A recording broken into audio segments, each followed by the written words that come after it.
Can a society make you depressed?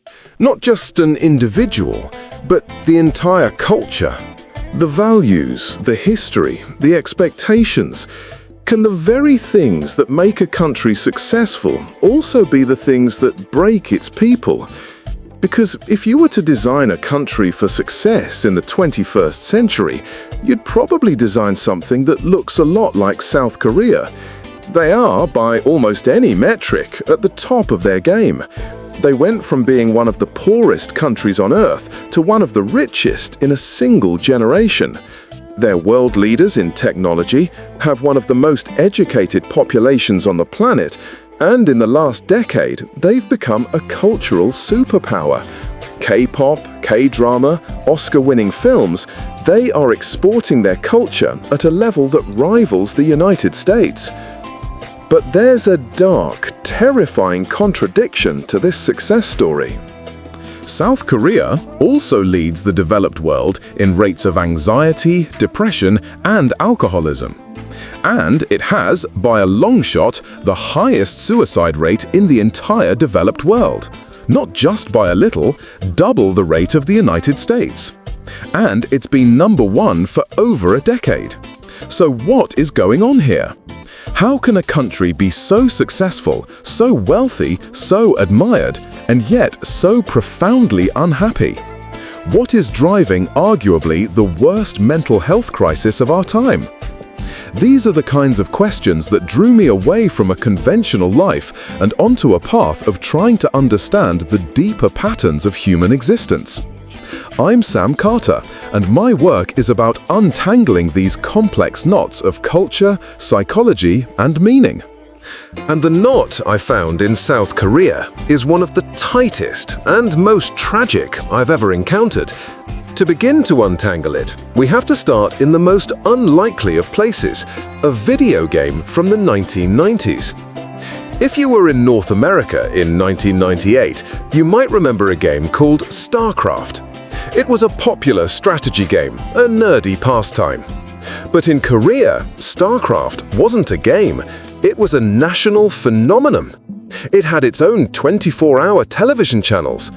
Pro gamers were treated like rock stars, earning six-figure salaries and stalked by adoring fans. They filled stadiums, actual stadiums, to watch two people play a video game. The question that fascinated me was, why? Why StarCraft? And why only in Korea? No other country on Earth had this reaction. According to Nick Plott, an esports commentator who has studied this phenomenon, it was a perfect storm. First, at the time, there was a cultural ban on all Japanese products in Korea. This meant no Nintendo, no PlayStation. While American kids were playing Mario Kart, Korean kids had nothing. Second, the Asian financial crisis hit in 1997, and the Korean government, in a massive effort to modernize, subsidized a nationwide rollout of high-speed internet.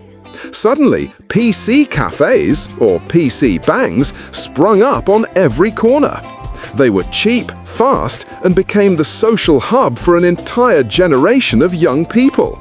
And the game that was perfectly suited for this new hyper-competitive online environment, StarCraft.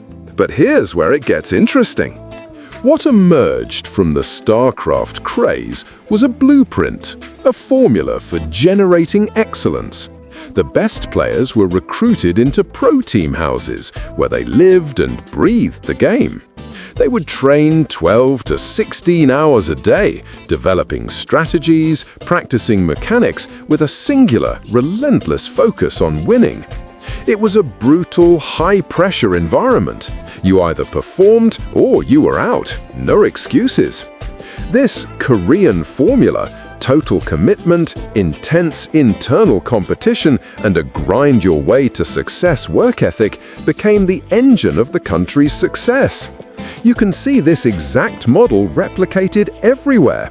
Look at K-pop. Aspiring idols are recruited into boarding schools as young as 12 or 13. They train all day in singing, dancing, and languages, constantly competing against their friends for a coveted spot in a debut group. Most of them will never make it. Look at their Olympic athletes, who are famous for their grueling training camps. Or look at their corporations. Companies like Samsung and Hyundai built massive campuses with dormitories, hospitals, and restaurants, creating an all-encompassing world where employees were expected to dedicate their entire lives to the company. This formula works. It produces world-class gamers, pop stars, athletes, and engineers. But it comes at a tremendous psychological cost. And to understand where this immense pressure comes from, you have to look at Korea's history, because this formula wasn't a choice. It was a necessity born from absolute devastation. Imagine Seoul in 1953. The Korean War had just ended. The city and the entire country was a canvas of grayscale rubble. It had been completely leveled. Over 3 million Koreans died in the war. That was 15% of the population. Imagine 1 in every 7 people you know, gone. The country was poorer than most of sub-Saharan Africa. They had nothing. No resources, no infrastructure, no capital.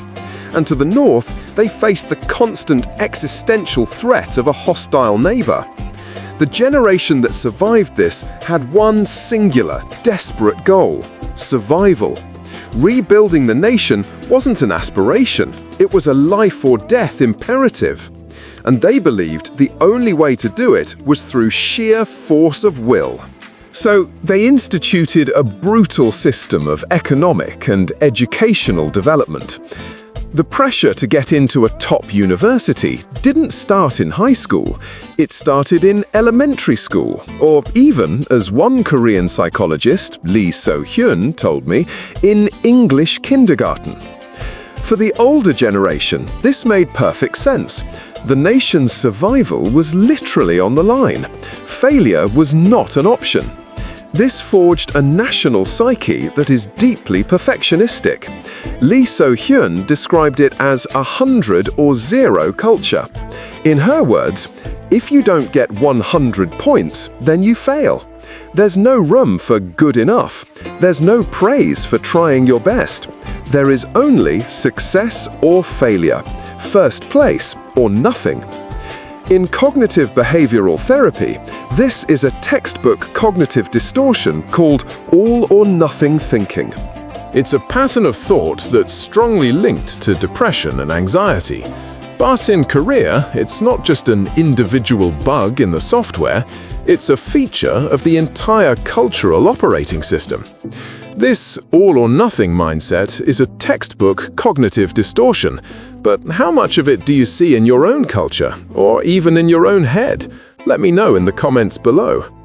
But this brutal, relentless drive for perfection, that's only half the story. The pressure explains the how, but it doesn't explain the shame.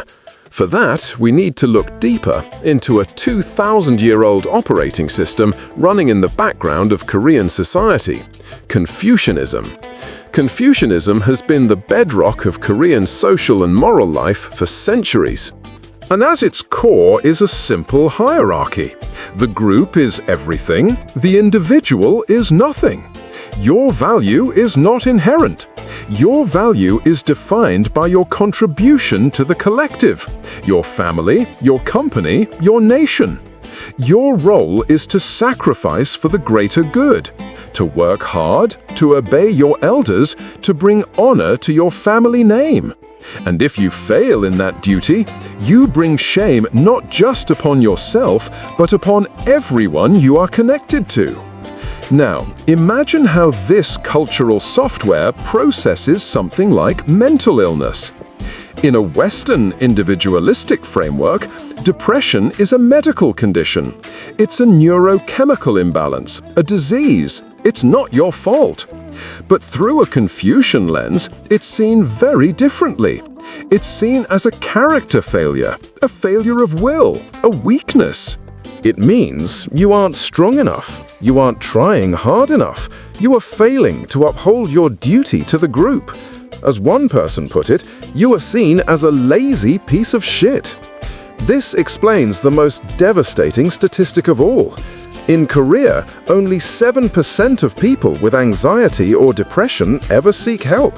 For alcoholism, it's only 2%. In a room of 100 people silently struggling, 93 of them will suffer in complete isolation, convinced that their pain is a personal, shameful secret that must be hidden at all costs. And this brings us to the heart of the crisis, the climax of this tragedy. What makes the situation in South Korea so uniquely devastating is that the country has inherited the worst of both worlds. Think about it. From their own traditional Confucian culture, they have kept the most toxic part, the intense, suffocating shame, the constant judgment, the lack of a redemption arc. If you fail, if you don't get into the right school, the right company, or if you burn out, you are marked. But at the same time, due to rapid industrialization and globalization, they have lost the best part of that culture, the deep, genuine bonds of family and community that traditionally would have supported you. Simultaneously, they have adopted the worst parts of Western capitalism, the glitzy materialism, the worship of wealth, the extreme inequality, the relentless individual striving for fuck you money. But they've rejected one of its most important balancing features, the emphasis on individualism, self-expression, and the right to define your own life and your own version of success. What you're left with is a toxic cocktail, a population that is judged constantly by harsh collective standards, but is forced to compete viciously as atomized individuals. They have all of the pressure of collectivism with none of the support, and all of the ruthless competition of capitalism with none of the freedom. It's like being forced to drive a car where the accelerator of capitalist ambition is flawed, pushed all the way to the metal, but the steering wheel of Confucian duty is locked in a fixed position, forcing you to speed straight ahead, no matter what. You can't turn. You can't choose your own path. You can only go faster and faster down a road you didn't choose, headed towards a cliff of personal despair. You have no agency. You can't even leave work until your boss does. The engine is screaming, the landscape is a blur, and all you feel is a terrifying lack of control. This is the psychological trap that an entire generation of young Koreans feel they are caught in. They did everything they were told. They worked hard, they followed the rules, but as one young person said, they got nothing much in return.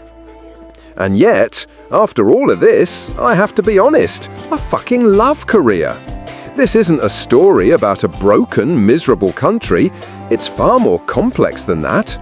Despite all the pressure, all the pain I've just described, my personal experiences there were overwhelmingly positive. I was struck by the warmth and the kindness of the people. I saw small acts of consideration everywhere, like seeing that people put little pieces of foam on their car doors in tight parking lots, just so they don't accidentally ding the car next to them. It's a small thing, but it speaks to a deep collective mindfulness. The food is incredible. The nightlife is fun. I had so many nights of fried chicken and beer, laughing with people who were generous and welcoming. And what surprised me most was how open and eager younger Koreans were to talk about these issues. They aren't in denial. They see the problem clearly. They are acutely aware of the pressure they're under, and they are desperately searching for a way out. And in that search, you see this budding spirit of rebellion, a new, defiant individualism. The most powerful expression of this came from the psychologist Lee Si-hoyen. After she had explained the crushing weight of judgment from the older generation, the interviewer asked her what she thought about their criticism of her more modern, individualistic approach to life. She paused and then said, with a quiet, powerful confidence, "I don't give a fuck."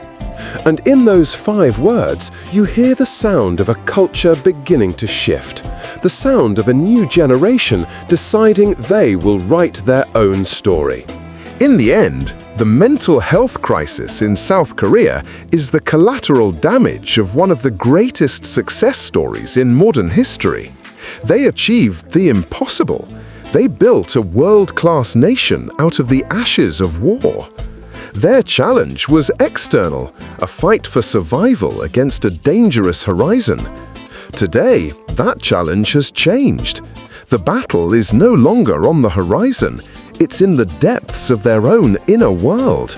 It's a struggle for meaning, for well-being, for a definition of success that doesn't demand the sacrifice of the self.